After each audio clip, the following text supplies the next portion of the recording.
એની અંદર હકીકત એવી છે કે 3/1/2023ના દિવસે ફરિયાદી મહેશભાઈ તરસરિયા પોલીસ સ્ટેશન આવી અને ફરિયાદ આપેલી કે તેઓના લગ્ન થયેલા ન હોય તો તેઓને લગ્ન કરવા હોય તો તેમના મિત્ર વર્તુળની અંદર વાતચીત કરેલા કે મારા લગ્ન થયા નથી તો કોઈ છોકરી હોય તો અમને જણાવજો. તેમના મિત્ર વર્તુળમાંથી એક અરશદભાઈનો કોન્ટેક્ટ કરવામાં આવ્યો. અરશદભાઈને કહ્યું કે મારા લગ્ન નથી થયા. એમને એક મોમીનભાઈ છે એમનો કોન્ટેક્ટ એમનાથી કરાવ્યો અને મોમીનભાઈએ એવું કહ્યું કે સારું એમ કે હું જોઈ અને તમને કહું છું. પછી એમને થોડા દિવસો પછી કોન્ટેક્ટ કર્યો જ્યાં ફરિયાદી મહેશભાઈ છે એમનો અને એમને કહ્યું કે એક છોકરી મહારાષ્ટ્રની છે એની સાથે તમારે લગ્ન કરવા છે. તો ફરિયાદીએ કહ્યું કે હા લગ્ન કરવા છે. તો એના ફોટા મોકલ્યા, ફોટા જોયા કે બરાબર છે. તો એની મુલાકાત અમદાવાદ ખાતે ત્યાં ગોઠવેલી. ત્યાં આગળ અમદાવાદ ખાતે એ છોકરીને બતાવેલી કે આ છોકરી છે તમને ગમશે. તો જે તે સમયે ફરિયાદીએ કહ્યું કે આ અમને પસંદ છે અને અમારે લગ્ન કરવા છે. પછી કે થોડા દિવસ પછી અમે તમારા ઘરે ત્યાં આવીશું એમ.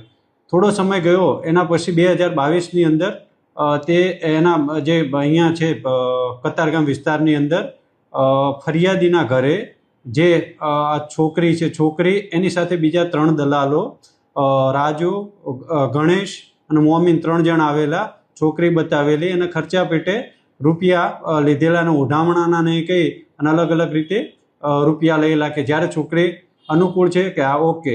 એના પછી થોડા સમય પછી એ છોકરીને મૂકવા માટે આવેલા કે આ છોકરી છે તમે અહીંયા રાખો અને લગ્ન થઈ ગયા છે. અને એ રીતેના ટોટલ 1,80,500 રૂપિયા કેશ તથા દાગીના, સાડી અને કમિશન પેટે 1,80,500 રૂપિયા જે તે સમયે ફરિયાદી પાસેથી લીધેલા.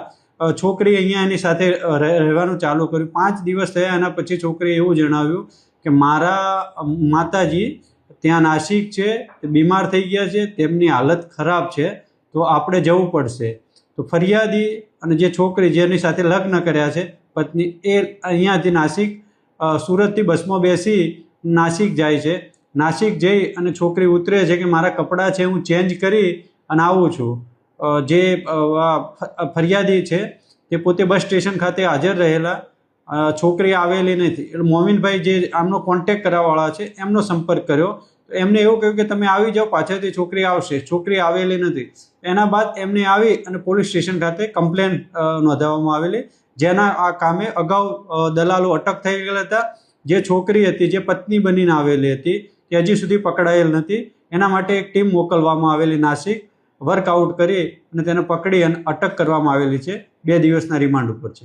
દુલ્હન એ રીતે ઠગતી હતી કે મારી માતા બીમાર છે એ રીતે 4-5 દિવસ માટે અહીંયા ગમે રોકાયા પછી કે મારા ડોક્યુમેન્ટ ને એ બધું લેવાનું છે તો એના માટે મારે જવું પડે. એ રીતે 4-5 દિવસ રોકાઈ અને પછી ગમે તે બાનાસર ત્યાં લઈ જાય અને ત્યાં ઉતરી અને પછી હું આવું છું. એના પછી ત્યાં જઈ અને ફોન સ્વિચ ઓફ કરી અને કોન્ટેક્ટમાંથી સંપર્ક વિહોણી થઈ જતી. અત્યાર સુધી આ કમ્પ્લેન છે.